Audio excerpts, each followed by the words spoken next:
Hi thinkers, ಭೂಮಿಯ ಮೇಲೆ ಇರುವ ಅತ್ಯಂತ ಸುಂದರವಾದ ಪ್ರದೇಶಗಳಲ್ಲಿ ಈ ವಿಶಾಲವಾದ ಸಮುದ್ರ ಕೂಡ ಒಂದು. ಇದು ಕೇವಲ ಸುಂದರವಾಗಿ ಕಾಣುವುದಿಲ್ಲ, ತುಂಬಾನೇ ಭಯಂಕರವಾಗಿ ಮತ್ತು ರಹಸ್ಯವಾಗಿರುವ ಪ್ರಪಂಚ ಅದು. ಇದರಿಂದಾನೇ ವಿಜ್ಞಾನಿಗಳು ಕೂಡ ಸಮುದ್ರದ ಮೇಲೆ ಮತ್ತು ಅದರಲ್ಲಿರುವ ವಿಚಿತ್ರವಾದ ಜೀವಿಗಳ ಮೇಲೆ ರಿಸರ್ಚ್ ಮಾಡೋದಕ್ಕೆ ಅಷ್ಟೊಂದು ಆಸಕ್ತಿ ತೋರಿಸೋದಿಲ್ಲ. ನಿಜ ಹೇಳ್ಬೇಕಂದ್ರೆ ಅವರು ಹೆದರ್ಕೊಳ್ತಾರೆ. ಈ ಸಮುದ್ರಗಳು ತುಂಬಾನೇ ಭಯಂಕರವಾಗಿರ್ಬೋದು, ಆದ್ರೆ ಭೂಮಿಯ ಮೇಲೆ ಜೀವ ಹುಟ್ಟೋದಕ್ಕೆ ಈ ಸಮುದ್ರವೇ ಮುಖ್ಯ ಕಾರಣವಾಗಿದೆ. ಅಂದ್ರೆ ಭೂಮಿಯ ಮೇಲೆ ಸಮುದ್ರಗಳು ಇಲ್ಲ ಅನ್ಕೊಳ್ಳಿ, ಆಗ ಎಲ್ಲಾ ಜೀವರಾಶಿಗಳು ಕೂಡ ನಾಶವಾಗ್ತವೆ. ಇಂತಹ ಅದ್ಭುತವಾದ ಸಮುದ್ರ ಗರ್ಭದಲ್ಲಿ ನಮ್ಗೆ ಅರ್ಥವಾಗದ ಎಷ್ಟೋ ರಹಸ್ಯಗಳಿವೆ.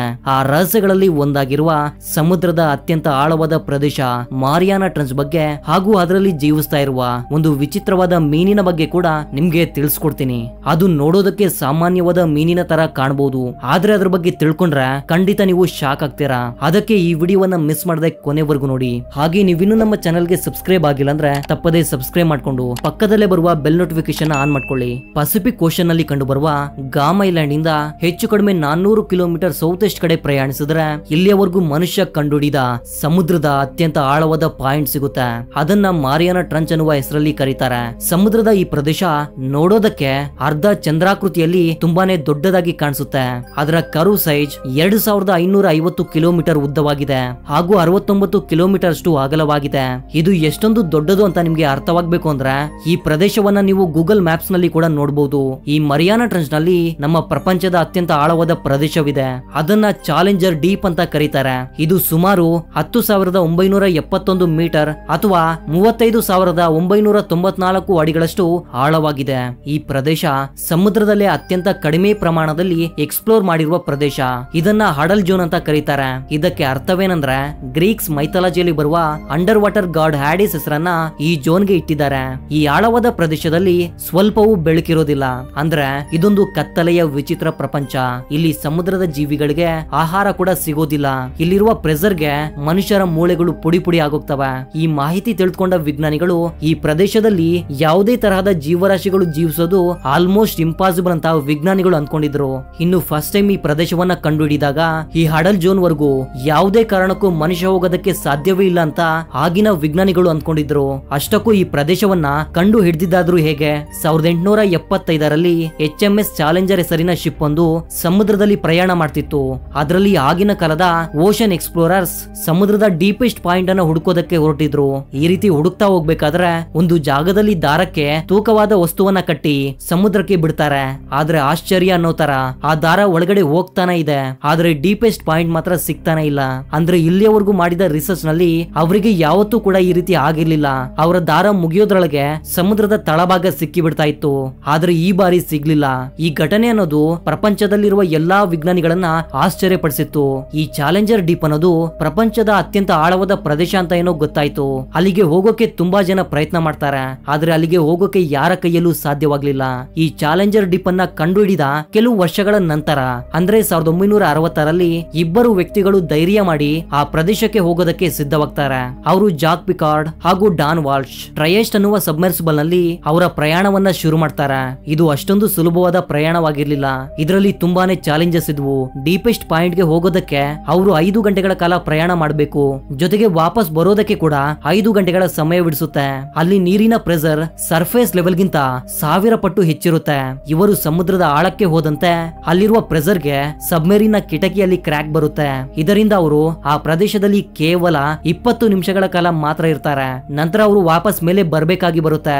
ಅವರಿಬ್ಬರು ಕೇವಲ 20 ನಿಮಿಷಗಳು ಮಾತ್ರವೇ ಅಲ್ಲಿ ಇದ್ದಿರಬಹುದು, ಆದ್ರೆ ಆ ಸಮಯದಲ್ಲಿ ಅವರು ನೋಡಿದ ದೃಶ್ಯಗಳು ಇಡೀ ವಿಜ್ಞಾನ ಜಗತ್ತನ್ನೇ ಆಶ್ಚರ್ಯಪಡಿಸಿತ್ತು. ಅಷ್ಟಕ್ಕೂ ಅವರು ನೋಡಿದ್ದು ಏನು ಗೊತ್ತಾ? ಲೈಫ್. ಹೌದು, 11,000 ಮೀಟರ್ ಆಳದಲ್ಲಿ ಒಂದು ಜೀವಂತವಾಗಿರುವ ಮೀನನ್ನ ನೋಡಿ ಅವರಿಬ್ರು ಶಾಕ್ ಆಗ್ತಾರೆ. ನಿಮ್ಗೆ ಸಿಂಪಲ್ ಆಗಿ ಹೇಳ್ಬೇಕಂದ್ರೆ ಮೌಂಟ್ ಎವರೆಸ್ಟ್ ಅನ್ನ ಉಲ್ಟಾ ಮಾಡಿ ಆ ಚಾಲೆಂಜರ್ ಡೀಪ್ ನಲ್ಲಿ ಇಟ್ಟರು ಕೂಡ ಅದು ಸಮುದ್ರದ ತಳಭಾಗದಿಂದ 2 ಕಿಲೋಮೀಟರ್ ದೂರದಲ್ಲೇ ಇರುತ್ತೆ. ಈ ಪ್ರದೇಶದಲ್ಲಿ ನೀರಿನ ಪ್ರೆಷರ್ ಬರೋಬ್ಬರಿ 16,000 PSI ಇರುತ್ತೆ. ಅಂದ್ರೆ ಒಂದು ಸ್ಕ್ವಯರ್ ಇಂಚಿನ ಜಾಗದಲ್ಲಿ 7,250 kg ತೂಕ ಬೀಳುತ್ತೆ. ಇಬ್ಬರು ವ್ಯಕ್ತಿಗಳು ಮಾಡಿದ ಈ ಸಾಹಸದಿಂದ ವಿಜ್ಞಾನಿಗಳ ತಲೆಯಲ್ಲಿ ಹಲವಾರು ಪ್ರಶ್ನೆಗಳು ಮತ್ತು ಮಿಸ್ಟರಿಗಳು ಹುಟ್ಟಿಕೊಳ್ತವೆ. ಅಷ್ಟಕ್ಕೂ ಆ ಭಯಂಕರವಾದ ಪ್ರದೇಶದಲ್ಲಿ ಜೀವಿಗಳು ಜೀವನ ಮಾಡೋದಕ್ಕೆ ಹೇಗೆ ಸಾಧ್ಯ? ಅಲ್ಲಿ ಸರಿಯಾಗಿ ಆಕ್ಸಿಜನ್ ಇರೋದಿಲ್ಲ, ಜೊತೆಗೆ ಸೂರ್ಯನ ಕಿರಣಗಳು ಕೂಡ ಬೀಳೋದಿಲ್ಲ. ಸಮುದ್ರದ ಆಳವಾದ ಪ್ರದೇಶಕ್ಕೆ ಹೋಗಿ ರಿಸರ್ಚ್ ಮಾಡೋದು ಸದ್ಯಕ್ಕೆ ಆಲ್ಮೋಸ್ಟ್ ಇಂಪಾಸಿಬಲ್ ಆದ ಕೆಲಸ. ಇದರಿಂದ 1996ರಲ್ಲಿ ಜಪಾನಿನ ವಿಜ್ಞಾನಿಗಳು ಒಂದು ಕೈಕೋ ಹೆಸರಿನ ರೋಬೋಟಿಕ್ ಸಬ್ಮರ್ಸಿಬಲ್ ಅನ್ನ ತಯಾರಿ ಮಾಡ್ತಾರೆ. ಈ ಮಿಷನ್ ಅನ್ನ ಕೈಕೋ ಮಿಷನ್ ಅಂತ ಕರೀತಾರೆ. ಅಂದ್ರೆ ಈ ರೋಬೋಟಿಕ್ ಸಬ್ಮರ್ಸಿಬಲ್ ಅನ್ನ ಚಾಲೆಂಜರ್ ಡೀಪ್ ವರ್ಗೂ ಕಳುಹಿಸಿ ಕೆಲವು ಸ್ಯಾಂಪಲ್ಸ್ ಅನ್ನ ಕಲೆಕ್ಟ್ ಮಾಡ್ಕೊಂಡು ವಾಪಸ್ ಬರಬೇಕು. ಈ ಕೈಕೋ ರೋಬೋಟ್ ತೆಗೆದುಕೊಂಡು ಬಂದ ಸ್ಯಾಂಪಲ್ಸ್ ಅನ್ನ ವಿಜ್ಞಾನಿಗಳು ಟೆಸ್ಟ್ ಮಾಡಿದ್ಮೇಲೆ ಗೊತ್ತಾಗುತ್ತೆ ಈ ಸಮುದ್ರದ ತಳಭಾಗ ತುಂಬಾನೇ ವಿಚಿತ್ರವಾದ ಬ್ಯಾಕ್ಟೀರಿಯಾಸ್ ಗಳಿಂದ ತುಂಬಿದೆ. ಅಂತಹ ವಿಚಿತ್ರವಾದ ಬ್ಯಾಕ್ಟೀರಿಯಾಸ್ ಅನ್ನ ಮನುಷ್ಯ ಅಲ್ಲಿವರೆಗೂ ನೋಡಿರ್ಲಿಲ್ಲ. ಲ್ಯಾಬ್ ಟೆಸ್ಟ್ ಇಂದ ಒಂದು ಇಂಟ್ರೆಸ್ಟಿಂಗ್ ಆಗಿರೋ ವಿಷಯ ತಿಳಿಯುತ್ತೆ. ಈ ಬ್ಯಾಕ್ಟೀರಿಯಾಗಳು ಹೈ ಪ್ರೆಷರ್ ನಲ್ಲಿ ಕೂಡ ಜೀವಿಸುವ ಸಾಮರ್ಥ್ಯವನ್ನ ಹೊಂದಿವೆ. ನಾರ್ಮಲ್ ಆಗಿ ಭೂಮಿಯ ಮೇಲೆ ಫೋಟೋಸಿಂಥಸಿಸ್ ನ ಮೂಲಕ ಗಿಡ ಮರಗಳು ಎನರ್ಜಿಯನ್ನ ಉತ್ಪಾದಿಸುತ್ತವೆ. ಅಂದ್ರೆ ಸೂರ್ಯನ ಕಿರಣಗಳನ್ನ, ನೀರನ್ನ ಹಾಗೂ ಕಾರ್ಬನ್ ಡೈಆಕ್ಸೈಡ್ ಅನ್ನ ಬಳಸಿಕೊಂಡು ಎನರ್ಜಿಯನ್ನ ಉತ್ಪಾದಿಸ್ತವೆ.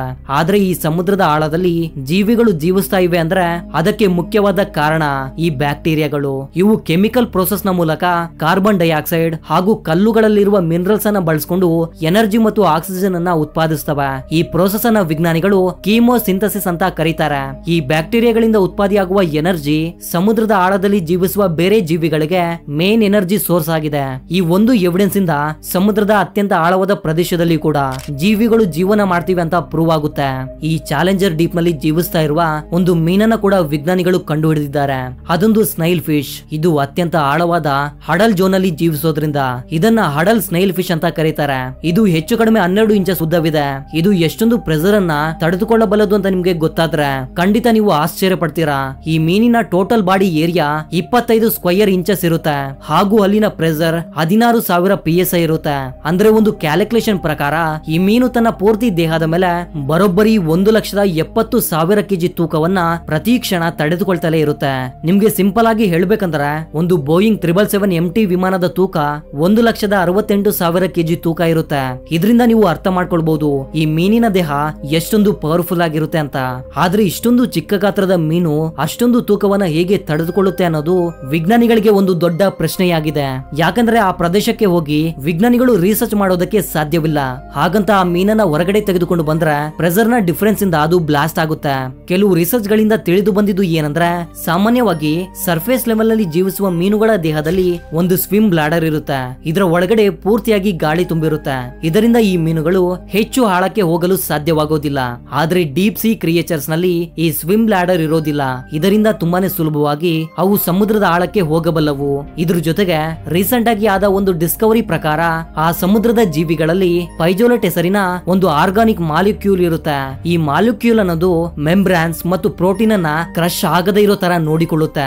ವಿಜ್ಞಾನಿಗಳ ಪ್ರಕಾರ ಈ ಸ್ನೈಲ್ ಫಿಶ್ ನಲ್ಲಿ ಪೈಜೋಲೈಟ್ಸ್ ತುಂಬಾನೇ ಹೆಚ್ಚು ಪ್ರಮಾಣದಲ್ಲಿ ಕಂಡು ಬರುತ್ತೆ. ಆದ್ರೂ ವಿಜ್ಞಾನಿಗಳಿಗೆ ಅರ್ಥವಾಗದ ಮಿಸ್ಟರಿ ಅಂದ್ರೆ ಈ ಪೈಜೋಲೈಟ್ಸ್ ಅನ್ನೋದು ಮೀನನ್ನ ಕ್ರಶ್ ಆಗದೇ ಇರೋ ತರ ಹೇಗೆ ನೋಡಿಕೊಳ್ಳುತ್ತೆ. ಇದರ ಮಿಸ್ಟರಿ ಸಾಲ್ವ್ ಆಗ್ಬೇಕು ಅಂದ್ರೆ ಇರೋದು ಒಂದೇ ಒಂದು ದಾರಿ. ಅದೇ ಮನುಷ್ಯ ಚಾಲೆಂಜರ್ ಡಿಪ್ ನಲ್ಲಿ ಹೋಗಿ ಒಂದು ಜೀವಂತವಾಗಿರುವ ಮೀನಿನ ಮೇಲೆ ರಿಸರ್ಚ್ ಅನ್ನ ಮಾಡಬೇಕು. ಆಗ ಮಾತ್ರ ಅದರ ಮಿಸ್ಟರಿ ಸಾಲ್ವ್ ಮಾಡೋದಕ್ಕೆ ಸಾಧ್ಯವಾಗುತ್ತೆ. ಸದ್ಯಕ್ಕಂತೂ ಅದು ಇಂಪಾಸಿಬಲ್ ಆಗಿರುವ ಕೆಲಸ. ಇಲ್ಲಿಯವರೆಗೂ ಮನುಷ್ಯ ಕಂಡುಹಿಡಿದಿರುವ ಅತ್ಯಂತ ಆಳವಾದ ಪ್ರದೇಶ ಈ ಚಾಲೆಂಜರ್ ಡೀಪ್ ಅಂತ ತಿಳ್ಕೊಂಡ್ರಿ. ಆದ್ರೆ ಇಲ್ಲಿಯವರೆಗೂ ಕೇವಲ 5% ಸಮುದ್ರವನ್ನ ಮಾತ್ರವೇ ಈ ಮನುಷ್ಯ ಎಕ್ಸ್ಪ್ಲೋರ್ ಮಾಡಿದ್ದಾನೆ. ಅಂದ್ರೆ ಚಾಲೆಂಜರ್ ಡೀಪ್ ಗಿಂತ ಹೆಚ್ಚು ಆಳವಾದ ಪ್ರದೇಶಗಳು ಕೂಡ ಈ ಸಮುದ್ರದಲ್ಲಿ ಇರಬಹುದು. ಒಂದು ವೇಳೆ ಅದೇ ನಿಜವಾದ್ರೆ ಅಲ್ಲಿ ಇನ್ನೂ ಎಷ್ಟೊಂದು ವಿಚಿತ್ರವಾದ ಜೀವಿಗಳು ಜೀವಿಸ್ತಾ ಇರಬಹುದು ಅಲ್ವಾ. ನಿಜವಾಗ್ಲೂ ಇಮ್ಯಾಜಿನ್ ಮಾಡ್ಕೊಂಡ್ರೆ ಮೈಯೆಲ್ಲ ಜುಮ್ ಅನ್ಸುತ್ತೆ ಗುರು. ಸಮುದ್ರದ ಬಗ್ಗೆ ಈ ರೀತಿ ಇನ್ನೂ ಹೆಚ್ಚು ವಿಡಿಯೋಗಳು ನಿಮ್ಗೆ ಬೇಕಿದ್ರೆ ಪಾರ್ಟ್ 2 ಅಂತ ಕಾಮೆಂಟ್ ಮಾಡಿ. So that was the info my dear thinkers. ಮತ್ತೊಂದು ಇಂಟ್ರೆಸ್ಟಿಂಗ್ ಆದ ವಿಡಿಯೋ ಜೊತೆ ಮತ್ತೆ ಸಿಗ್ತೀನಿ. ಅಲ್ಲಿವರೆಗೂ ಜೈ ಹಿಂದ್, ಜೈ ಕರ್ನಾಟಕ.